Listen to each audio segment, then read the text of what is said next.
Welcome to एमकेंटल दोस्तों। मैं जैसा कह रहा था आज बिल्कुल वैसा मार्केट ने कुछ कुछ करा। बहुत नहीं, जैसा कह रहा था वैसा नहीं करा बोलना चाहिए। मैंने कहा था कि मार्केट में बियरिश साइन तो नहीं दिख रहा है मुझे अभी भी, लेकिन डेटा जो बिल्ड हो रहा है वो कमजोर हो रहा है। डेटा ये कह रहा है कि जो बना हुआ है वो तो बुलिश हूँ, अभी तक बियरिश नहीं हुआ हूँ, लेकिन नीचे हो सकता है। हालांकि मैंने ये भी एक्सपेक्ट किया था कि मैंने कहा था हो सकता है कि ये गैप अप दे दे, हालांकि गैप अप नहीं दिया और गैप डाउन हुआ। बट देखिए आप उस स्ट्रेंथ ऑफ द डेटा को, जो सुबह जहां मार्केट खुली, हालांकि ग्लोबल मार्केट्स हमारी और एसजीएक्स निफ्टी दिखा रहा था कि इससे भी कहीं ज्यादा नीचे खुलना चाहिए था, लेकिन हम नहीं खुले। That was because of the strength of the data जो मैंने देखी और बताई थी आपको।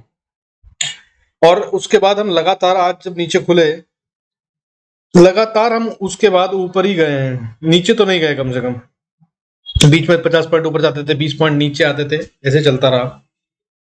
बट ओवरऑल स्ट्रेंथ बनी रही। और अभी भी मैं यही कह रहा हूं कि जो डेटा बना हुआ है वो अभी भी स्ट्रांग है। और फिर से कह रहा हूं कि जो न्यूज आ रही है या ग्लोबल इकट्ठा हो रहा है वो बहुत पॉजिटिव नहीं है। तो सीधी सीधी लड़ाई है between bulls and bear, DIIs, FIIs.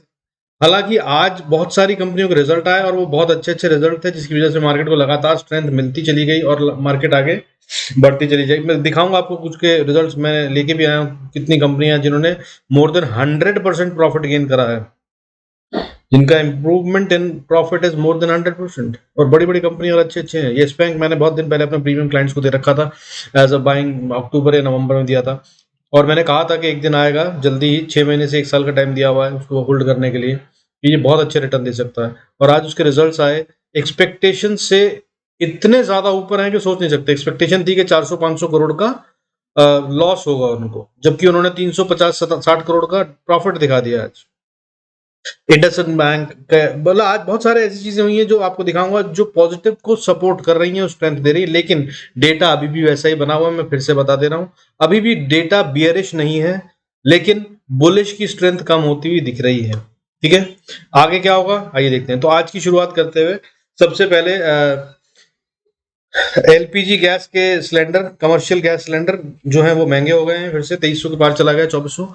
Rate बताता हूँ, आगे लिखे हुए मैंने बताता हूँ। और दूसरा अपना जो एक और स्कूटर, इलेक्ट्रिक स्कूटर है, उसमें आज आग लग गई और ये तमिलनाडु का केस है। और इस बार लगभग पहली बार ऐसा हुआ है कि बंदा खुद ड्राइव कर रहा था जब उस समय आग लगी, वरना आमतौर पर खड़ी गाड़ी में या फिर ट्रांसपोर्ट करते हुए उस समय आग लगती थी। इस बार बंदा चला रहा था, ये तमिलनाडु का केस है, वहां पे आग लगी।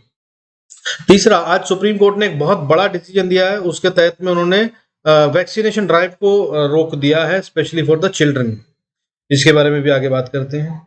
फर्दर आज एक डेटा रिलीज हुआ जिसके तहत में दिल्ली एयरपोर्ट जो है वर्ल्ड का सेकंड बिजिएस्ट एयरपोर्ट बन के उभरा है मार्च 2022 में, लास्ट मंथ। मतलब आप समझ लीजिए लास्ट लास्ट मंथ कह सकते हैं, अब तो मई शुरू हो गया। तो आइए चलते हैं अपने क्रम के अनुसार, एज पर द ऑर्डर। तो निफ्टी आज जो था वो कल बंद हुआ था, मतलब लास्ट सेशन में फ्राइडे को बंद हुआ था 17,102.55 पे, जिसमें कि उसने फॉल दिखाया था 142 पॉइंट्स का, 0.83%। और आज ये ओपन हुआ 16,924 पे, यानी कि अप्रोक्सीमेटली लास्ट क्लोजिंग से 178 पॉइंट नीचे खुला। और उसके बाद इसने जो हाई मारा है उसमें इसने वो 178 पॉइंट कवर कर लिए हैं, ऑलमोस्ट 170 पॉइंट के करीब कवर कर लिया। और आज क्लोज कहां हुई है, 17,069 पे, यानी कि सिर्फ with the loss of 33.45 points, 0.2%।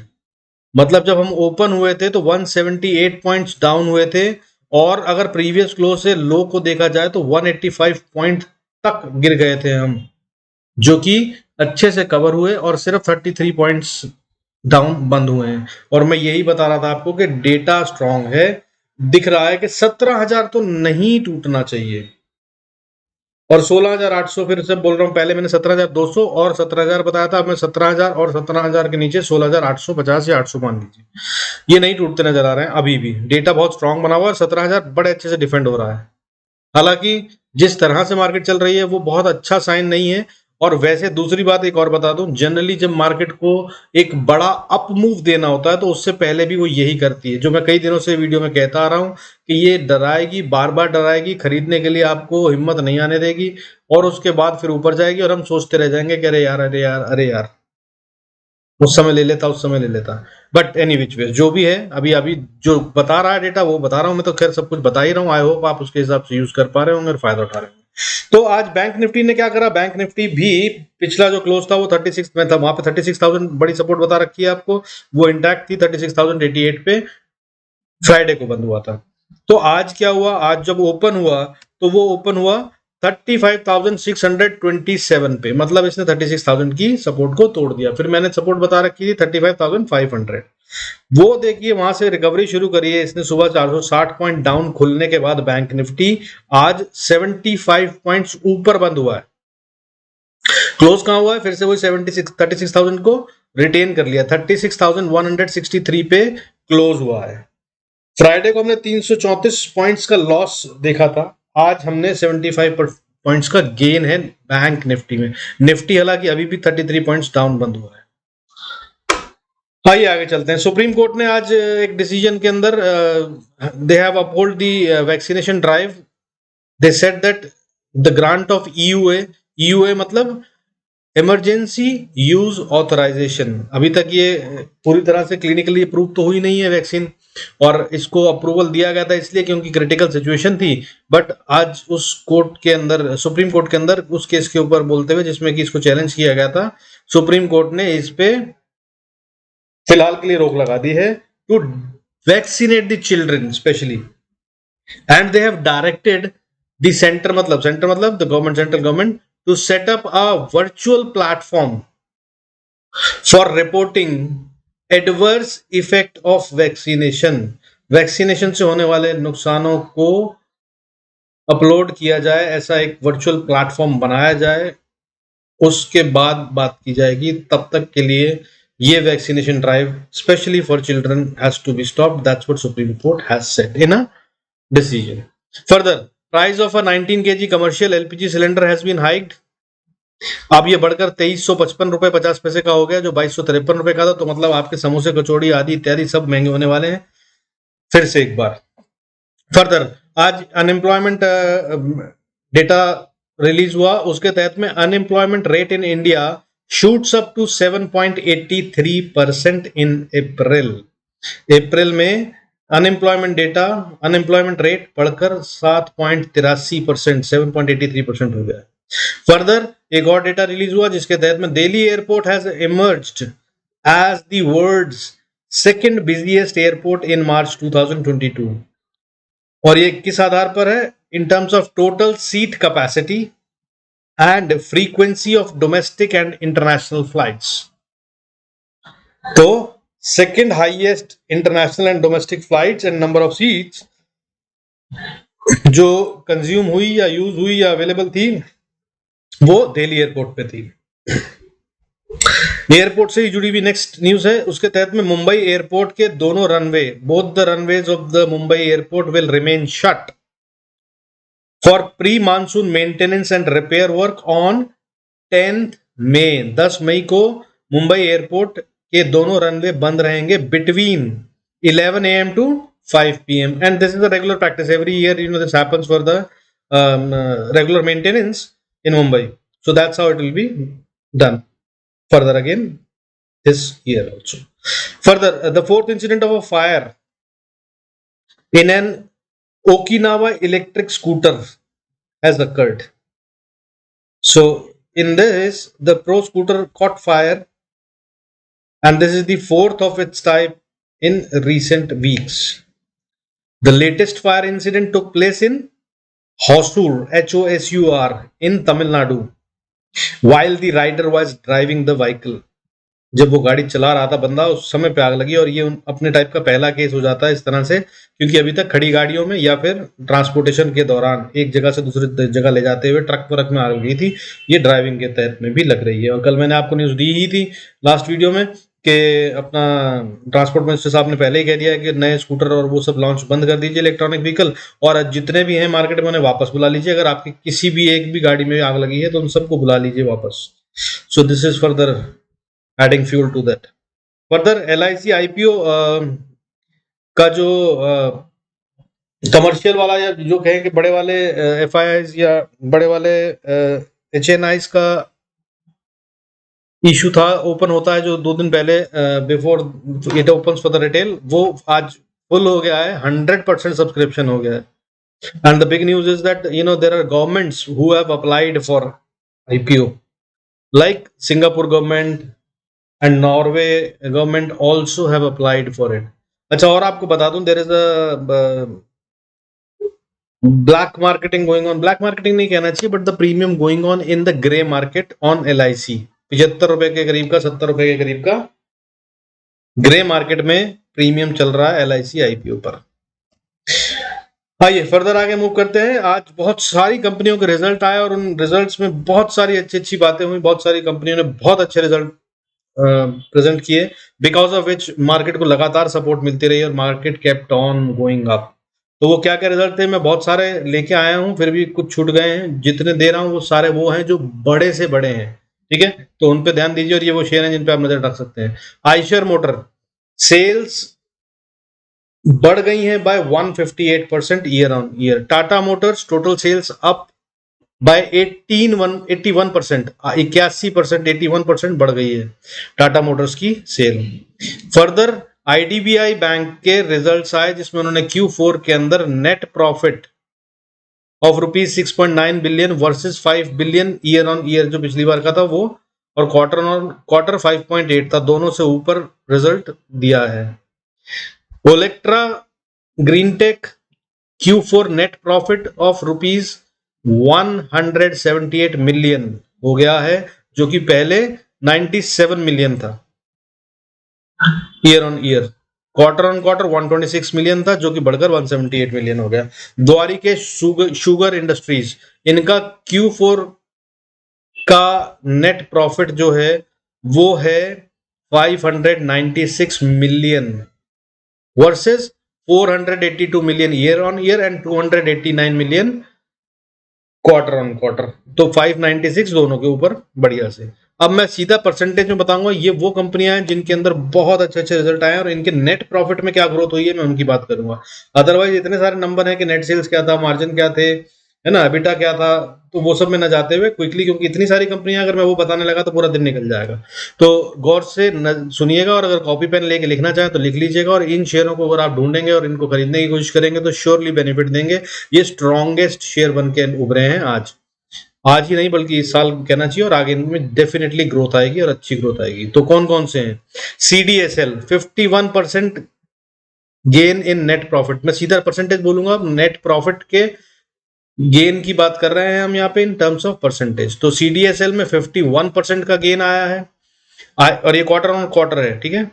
CDSL में 51% का गेन, आइरिस क्लोथिंग में 18.6% का गेन, L&T फाइनेंस में 29% का गेन, कैनफिन होम्स में 20% का प्रॉफिट गेन, RPG लाइफ में 9% का गेन। अब कुछ बहुत ही बड़े वाले, हालांकि नाम शायद ये छोटे हो सकते हैं जिनको आप ना जानते हो, लेकिन profit percentage boss.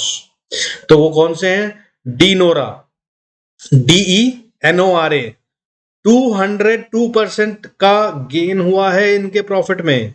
IDFC first bank में 170% का प्रॉफिट गेन हुआ है, नेट प्रॉफिट की बात कर रहे हैं हम। ये येस बैंक में 38% का प्रॉफिट का गेन हुआ है, और ये तो वैसे भी बिल्कुल टर्नओवर हो गया क्योंकि इसका तो लॉस चल रहा था, और एक्सपेक्टेड भी जो था वो 500, 550, 600 करोड़ के आसपास का लॉस था।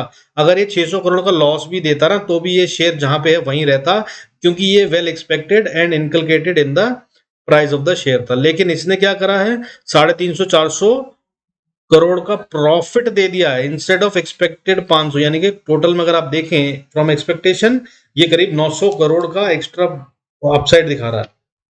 और फर्दर उषा मार्टिन 60% का गेन, LG बालाकृष्ण 10% का गेन, GHCL 147% का गेन, ब्लिस GVS फार्मा 215% का gain, Devyani international 24.3% net profit gain. अच्छा, साथ में कुछ ऐसे भी हैं जिनके अंदर लॉस हुआ है, तो वो बहुत कम है, लेकिन फिर भी कौन से हैं? थायरोकेयर टेक, इसमें 44% का लॉस दिखा है compare to previous quarters result. Jay Bharat Maruti 31% से डिप हो गया इनका प्रॉफिट। शक्ति पंप्स 220 मिलियन का प्रॉफिट है इनका, वर्सेस जो पिछले ईयर ऑन ईयर था वो 305 मिलियन था, तो 305 मिलियन से घटकर 220 मिलियन हो गया है। अभी भी प्रॉफिट ही, लेकिन कंपैरेटिवली बहुत कम हो गया है, बहुत नहीं, कम तो हो ही गया मतलब। आइनॉक्स लाइजर को Q4 के नेट लॉस जो है वो हो गए हैं 282 million versus the loss of 937 yearly loss. और इनका एस्टिमेटेड वैसे भी लॉस था, एस्टिमेटेड कितना था कि इनको लॉस होगा 336 मिलियन का, लेकिन हुआ कितना? 282 का। तो ये है तो लॉस, लेकिन फिर भी ये पॉजिटिव ही काउंट हो रहा है, तो शेयर की प्राइस गिरेगी नहीं। फर्दर स्टार हेल्थ का नेट लॉस जो है वो हुआ 82 करोड़ का, वर्सेस 956 करोड़ का लॉस जो पिछले साल कंपैरेटिवली था। और अगर क्वार्टर ऑन क्वार्टर की बात करें तो 578 था, तो ये भी बहुत घट गया है। 578 करोड़ पिछले क्वार्टर से घटकर 82 करोड़ पे आ गया है, तो मतलब ये भी नेगेटिव नहीं है, हालांकि नेगेटिव प्रॉफिट तो नेगेटिव में ही है, बट रिजल्ट को नेगेटिव नहीं देखा जाएगा। तो आगे इनकी वजह से इनके जो रिजल्ट आए उनमें से बहुत सी कंपनियों ने डिविडेंड अनाउंस करे हैं, तो वो कौन सी हैं? सीडीएसएल टू पे ₹15 का dividend, De Nora will pay the dividend of ₹1, Eimco Elecon EIMCO ये ₹2.50 का डिविडेंड देंगे। बहुत सारे इस कंपनी के बारे में मैं खास तौर पे बोल रहा हूं, अगर आप इसको खरीद के रख लेना तो ये कोई मल्टी बैगर की तरह से बिहेव कर जाएगा आने वाले 2-3 साल में, तो कोई बड़ी बात नहीं होगी। EIMCO थोड़ा सा पेशेंस रखिएगा, ये ₹400 के आसपास का शेयर है, ये कब 800 का हो जाएगा पता भी नहीं चलेगा। इसको देखिएगा आज से 1 साल बाद, चाहे तो नोट करके रख लीजिए कॉपी में, और मैं बता रहा हूं आपको 1 साल बाद ये आपको बहुत अच्छे रिटर्न देगा, और ये मल्टी बैगर जैसा दिख सकता है आने वाले कुछ समय में। अच्छा, फर्दर GHCL विल पे ₹15 का डिविडेंड, रिजल्ट्स का फायदा। अच्छा, ये चलिए अब देख लेते हैं क्विकली FIIs और DIs की एक्टिविटी। तो हमारा अप्रैल मंथ तो बस हो गया पूरा, पिछली बार का जो था वो हमने क्लोज कर दिया है, और उसके तहत में हमारा अप्रैल क्लोज हुआ है by the selling of FIIs की 40,652.75 करोड़ का, और जो DIs की बाइंग क्लोज हुई है वो 39,677.03 करोड़ की। अब चलते हैं आज की फिगर्स पे। आज की फिगर्स में FIIs ने सेल ऑफ करा है कितना? 1853.46 करोड़। तो ये सेल ऑफ बहुत कुछ नहीं कह रहा है, बहुत नहीं है। इससे पहले जो इन्होंने फ्राइडे को सेल ऑफ करा था वो 3648 करोड़ का करा था। आज यही जो मैंने कल कहा था कि उनको बढ़ा देते, अगर बचा लेते मार्केट को, तो ये आज फिर बेचते। अब ये आज बढ़ गई है मार्केट, तो कल क्या करेंगे पता नहीं।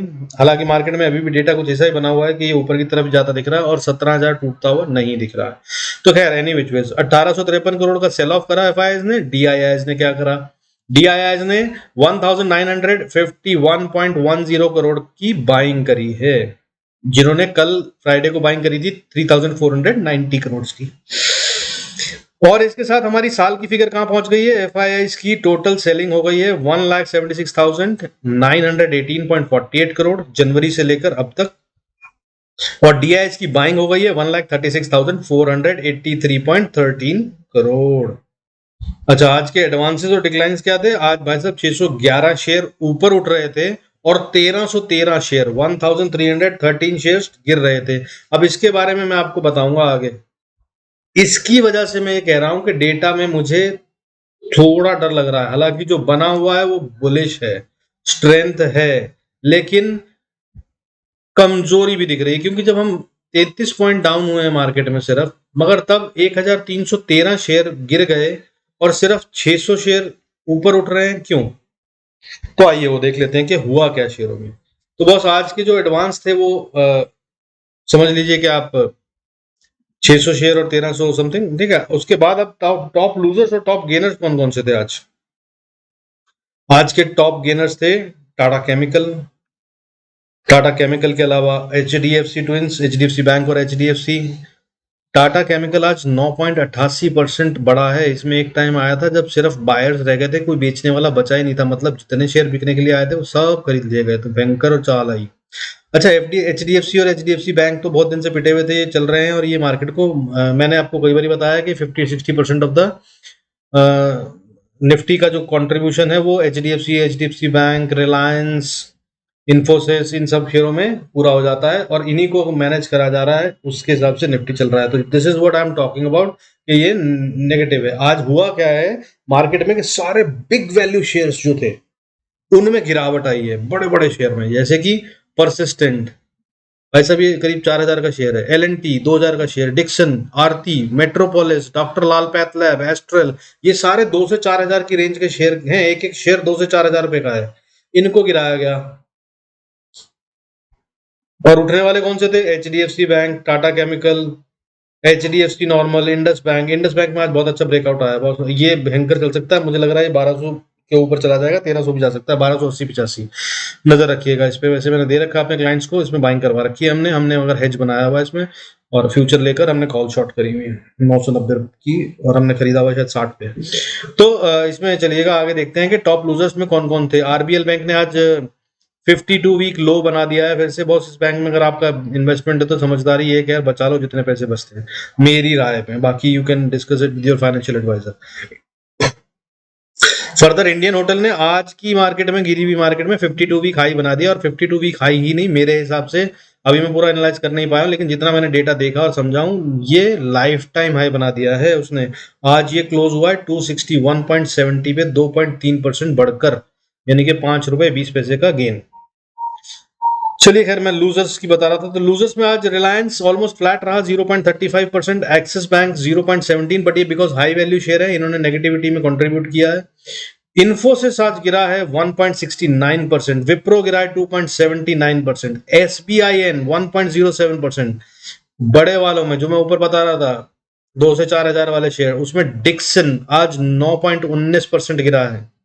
आरती इंडस्ट्री फिर से बड़ी वैल्यू, 4,000 वाला शेयर 4.54% गिरा है। मेट्रोपोलिस 4.48% गिरा है। अपोलो हॉस्पिटल 3.36% गिरा है, ये भी 4,300 रुपए का शेयर है। आइशर मोटर 2,552 रुपए का शेयर है, ये 3% गिरा है, लगभग 2.96%। So that's how it has been managed. अब ये बताइए मुझे, क्या ये गेम नहीं है? मैं आपको बता रहा हूं, अगर आपको लगता भी है कि नहीं है तो मैं बता दूं कि ये है।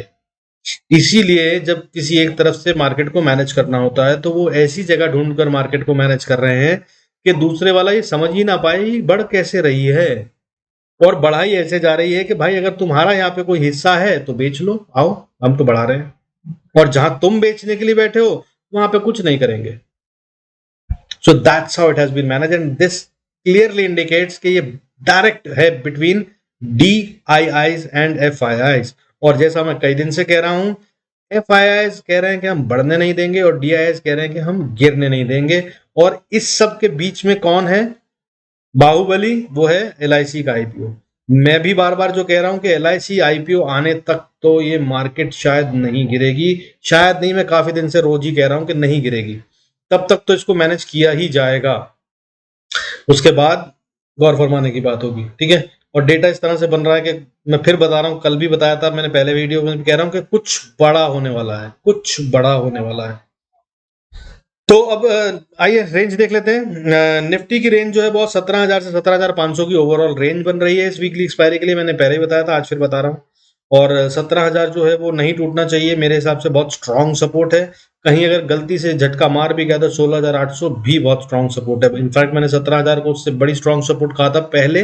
पहले मैंने क्या कहा था? पहले मैंने कहा था 17,200 एक स्ट्रांग सपोर्ट बन गई है, और 17,000 उससे भी ज्यादा स्ट्रांग सपोर्ट है। तो देख लीजिए, आज बहुत 17,000 टूट नहीं पाया है, आज फिर हम 17,000 के ऊपर ही बंद हुए हैं, 17,102 पे क्लोज, 17,069 पे क्लोज हुए हैं, 17,069 पे।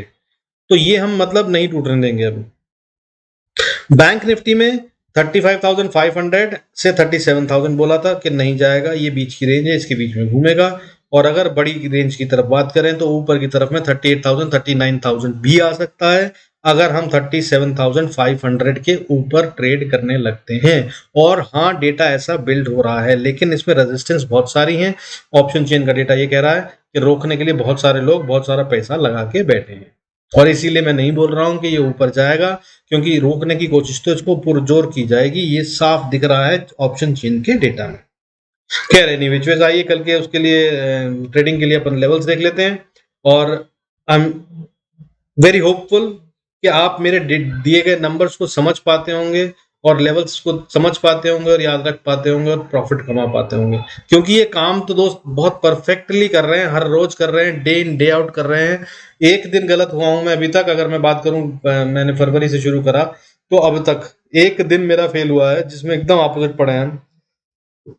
उस दिन भी मेरा थर्ड लेवल काम आया था, सेकंड फर्स्ट लेवल नहीं चले थे क्योंकि सीधा गैप डाउन हो गया था, लेकिन अदरवाइज मेरे लेवल सारे काम कर रहे हैं। Boss please make use of it and some make some money before that. खैर anyways look at the go through the disclaimer, इसके बाद हम चार्ट देख लेते हैं और कल के लेवल देख लेते हैं। अभी तक नहीं कमाया तो अब कमा लीजिएगा।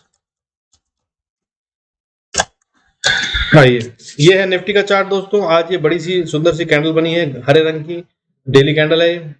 और आइए देखते हैं कि इसने आज क्या करा और कल के क्या लेवल्स होंगे। तो ये थी आज की ओपनिंग, यहां पर खुली नीचे मार्केट 16,924 पे, नीचे गई 919 तक, और उसके बाद फिर मुड़कर नहीं देखा इसने। 16,850 से 800 बताया था मैंने कि स्ट्रॉन्ग लेवल है, उसको तो नहीं तोड़ना चाहिए। और 17,000 मैंने बोला था कि बहुत स्ट्रॉन्ग सपोर्ट है, इसको रिटेन करना चाहिए। 17,200 भी टूटेगा, मुझे इसका भी डाउट था। खैर वहां पर अब हम चूक गए, लेकिन ये शायद कल 17,200 तक भी चली जाए तो कोई बड़ी बात नहीं है। लेकिन मैं आपको फिर बता दे रहा हूं कि मार्केट कुछ खेल रही है। गैप अप होता है एक दिन, अगले दिन गैप डाउन होता है, फिर गैप अप होता है, तो खेल तो पक्का चल रहा है। और ये पूरी कोशिश इस बात की चल रही है कि हमें कुछ समझ में ना आने दिया जाए और हम बड़ी गेम ना खेल सकें। लेकिन 17,000 के ऊपर जब तक है तब तक आप अपने आप को बुलिश मानते रहिए। और मैं जो बोल रहा हूं कि 17,800 टूटा, 16,800 टूटा, तो आप सोच सकते हैं कि हम नेगेटिविटी की तरफ बढ़ रहे हैं, फिर हम तब बात करेंगे। रोज वीडियो देखते ही हैं, मैं बता ही दूंगा। तो ये थे लेवल्स आज के मार्केट क्लोज हो गई है 17,064 पे, और कल के लिए लेवल ये है। ये देखिए, ये थी मेरी लाइन, इस पे मैंने कहा था कि 17,000 पे, तो 17,000 पे लगभग 1 2 3 4 5 5.5 6 घंटे, 7 घंटे इनफैक्ट 9 में से मार्केट इसी लेवल के नीचे ऊपर करती रही है। सुबह में तोड़ दिया था, उसके बाद उसने सुबह ही अचीव कर लिया 9 10 15 पे, 10 14 से पहले पहले, और उसके बाद ये 10 14 से लेकर दोपहर के 3 बजे तक ही मानिए, लगभग 3 बजे तक सिर्फ इसी के बीच में खेलती रही। बार बार 17,000 को छू रही थी, नीचे आ रही थी, लेकिन धीरे धीरे रेंज ऊपर बढ़ा रही थी, हायर लोस बना रही थी। खैर एनीवेज आज के लेवल्स को देख लेते हैं, कल के लिए क्या होंगे। कल के लिए मतलब वेडनेसडे के लिए। तो आज क्लोज हुई है मार्केट 17, निफ्टी स्पॉट की बात करें हम, 17,064 पे बंद हुई है, 17,064.70 पे। तो अगर अब ये ऊपर की तरफ जाती है तो बहुत ही जल्दी से इसको रेजिस्टेंस मिल जाएगी, दैट इज 17,100 ही मान लीजिए आप। 17,100 को अगर ये पार करती है तो ये अगला लेवल 17,125, उसको अगर पार करती है तो 17,200, 17,200 को अगर पार करती है तो फिर 17,300, 298, 315 तक चली जाएगी। और अगर इसको पार करती है तो अगला लेवल आ जाता है जो कि एक अच्छे रेजिस्टेंस की तरह काम कर सकता है, वो है 17,377, 17,377। और इसके पार ऊपर जाकर जो एक रेजिस्टेंस स्ट्रॉन्ग स्टिफ वाली है वो 17,450 की है। अब इसको अगर पार कर लिया, जो कि मैं कई दिन से बता रहा हूँ, ये नंबर आपको तक याद हो जाना चाहिए, 17,400 से 450, इसको पार करके अगर हम ट्रेड करने लगते हैं तो बॉस फिर हम ऊपर जा रहे हैं बढ़िया तेजी से, और 18,000 के आसपास तक को हम छू सकते हैं। 17,800 तो फिर आ ही जाएगा। चलिए नीचे की तरफ देखते हैं। अगर नीचे जाना शुरू करती है मार्केट, 17,064 पे बंद हुई है, नीचे की तरफ अगर आती है तो पहला सपोर्ट जो बता रहा हूँ 17,000 में, फिर से बता रहा हूँ बहुत स्ट्रॉन्ग सपोर्ट है। अगर ये सीधा ही यहाँ पर गैप डाउन कर दे तो अलग बात है, अदरवाइज 17,000 के ऊपर आने पर ये अच्छा खासा टाइम बिताएगी और इसको आसानी से नहीं तोड़ेगी। हालांकि बार बार नीचे ऊपर जाएगी क्योंकि ये बहुत क्रिटिकल लेवल है, इस पे बहुत पैसा लगा हुआ है, दोनों ही तरफ लगा हुआ है, कॉल पे भी पुट पे भी। और चांसेस आर के हम नीचे जाएं, अभी नीचे जाने की प्रोबेबिलिटी है, लेकिन क्या मार्केट वीक है कहना मुश्किल है, मेरे हिसाब से नहीं है। लेकिन ग्लोबल डेटा ये कह रहा है कि हाँ अभी स्ट्रेंथ नहीं है, समय अच्छा नहीं है, और हाँ नीचे भी गिर सकते हैं। और जो ग्लोबल मार्केट में स्थिति चल रही है, सभी कुछ गिरा हुआ है नीचे, बहुत अच्छा नहीं है, ठीक है ना। सारी ग्लोबल मार्केट आज नीचे थी, लेकिन हमारे जिस तरह से रिजल्ट आते रहे उस तरह से हम ऊपर बढ़ते चले गए। और अभी नैस्डैक और डाउ जो है वो भी थोड़ा सा सपोर्टिव आज कह लो कर रहे हैं। कल 300 400 500 पॉइंट गिर गए थे, कई दिन से गिर रहे हैं, अपने लोएस्ट लेवल पे चल रहे हैं, और हम नहीं चल रहे हैं। अमेरिका की मार्केट अपने लोएस्ट लेवल पे चल रही है, अपने हम नहीं चल रहे हैं। हम अभी भी अपने हाई के पास चल रहे हैं। अगर बात करें 18,000 के आसपास की बात करें, 18,600 का हाई मारा हुआ हमने, तो हम उससे बहुत दूर नहीं है। अगर नेस्डैक की बात करें तो वो अपना भयंकर रूप से दूर है, तो वो रिकवरी करने पे आ रही है आज थोड़ा सा। अगर वो कर लेते हैं तो हम और ऊपर जाएंगे ऐसा लग रहा है, लेकिन अगर नहीं करी तो हम नीचे भी जा सकते हैं। तो नीचे के लेवल क्या है आइए देख लेते हैं। 17,064, उसके नीचे 17,000 पे सपोर्ट। 17,000 की सपोर्ट को अगर ब्रीच करते हैं तो अगली सपोर्ट जो आ जाती है वो 16,936। 16,936 को अगर हम ब्रीच करते हैं तो उसके बाद 16,900 900 को अगर हम ब्रीच करते हैं तो बहुत ही स्ट्रॉन्ग सपोर्ट 16,850 से 40, इसको हमें ब्रीच नहीं करना चाहिए, और मुझे नहीं लगता कि हम करेंगे। डेटा तो वीक बन रहा है, वीक वाली सपोर्ट साइड पे भी बन रहा है, लेकिन 16,850 से 800 हम नहीं ब्रीच करेंगे ऐसा दिख रहा है, करना ही नहीं चाहिए। और अगर ये हो गया, अगर ये हो गया तो नोट कर लीजिए इसको, ये स्टेटमेंट मैं रोज रोज बदलूंगा नहीं, दूंगा नहीं। अगर ये ब्रीच हो गया, ठीक है, ये एनकर्ड वीवैप है ये, और उसके हिसाब से अगर ये ब्रीच हो गया और ये एक दिन भी क्लोजिंग बेसिस पे ब्रीच हो गया, प्लीज नोट इट, ऐसा नहीं कि एक दिन गया नीचे आधे घंटे में 1 घंटे में ऊपर आ गया, ऐसा नहीं, क्लोज हो जाए किसी दिन अगर ये मार्केट निफ्टी 16,840 के 800 के नीचे, तो बस हम नेगेटिव हो गए हैं, बियरिश हो गए। फिर तब तक जब तक इसको अच्छे से रिटेन करके ऊपर ना बैठ जाए तब तक इसमें कोई भी बाइंग मत बनाइएगा, क्योंकि फिर मार्केट गिर रही है, ठीक है। और इतना बहुत होना चाहिए, इससे नीचे के लेवल में बता नहीं रहा हूँ, अभी जरूरत नहीं समझ रहा हूँ, क्योंकि हमको इसके तो ऊपर ही रहना है। आइए बैंक निफ्टी देख लेते हैं। बैंक निफ्टी के जो लेवल्स है उसके अंदर क्या हो रहा है। बैंक निफ्टी के लेवल्स में क्विकली अपन चलते हैं बिना स्टोरी के, डायरेक्टली बात करते हुए 36,138 पे हम क्लोज हुए हैं। अगर हम यहाँ से ऊपर चलते हैं तो हमारा 36,200 के आसपास एक स्ट्रॉन्ग रेजिस्टेंस बनेगा। इसको अगर हम पार करते हैं तो अगला रेजिस्टेंस 290 300 के आसपास आता है। 36,300 को अगर हम पार कर लेते हैं तो 36,420 के आसपास है सब रेजिस्टेंस। 420 को अगर हम पार करते हैं तो फिर 510 के आसपास हमारा रेजिस्टेंस आता है, और 510 को अगर हम पार कर लेते हैं तो 36,650, ये एक बहुत ही स्ट्रॉन्ग रेजिस्टेंस का काम करेगी। और ये बैंक निफ्टी है, इसका कोई भरोसा नहीं होता, ये कुछ भी फाड़ देता है, छेद कर देता है। इसको अगर पार कर देता है 650 को तो फिर एक बहुत बड़ी स्ट्रॉन्ग रेजिस्टेंस इसके बाद जो आती है वो आती है 36,900 से 37,000 के बीच में। 37,000 को पार करने में पसीने निकलेंगे, आसान नहीं होगा, ठीक है।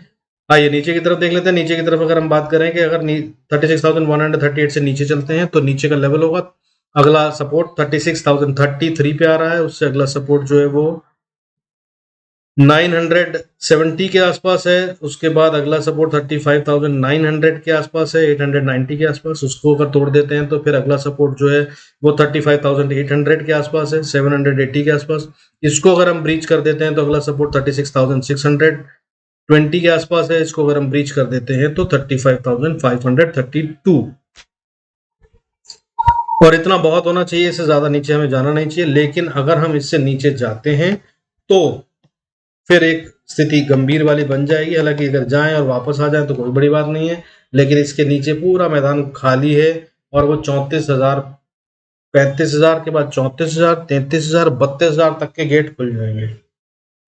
हालांकि डेटा मुझे ऐसा लग रहा है, और जिस तरह से बैंक्स के रिजल्ट आए, इंडसइंड बैंक का रिजल्ट आया, यस बैंक का रिजल्ट आया, इससे पहले HDFC बैंक का रिजल्ट भी बुरा नहीं था, बहुत अच्छा आया था, एक्सिस बैंक, मतलब बहुत सारे बैंक्स के रिजल्ट्स आ रहे हैं, वो सब अच्छे आ रहे हैं। तो उस हिसाब से मुझे लग नहीं रहा कि अब हम नीचे जाएंगे, बल्कि ऊपर जाएंगे। और मैंने कुछ दिन पहले भी ये कहा था, आज फिर कह रहा हूँ कि बैंक में लग रहा है कुछ छुपा हुआ गेम है, अगर है तो नजर रखिएगा।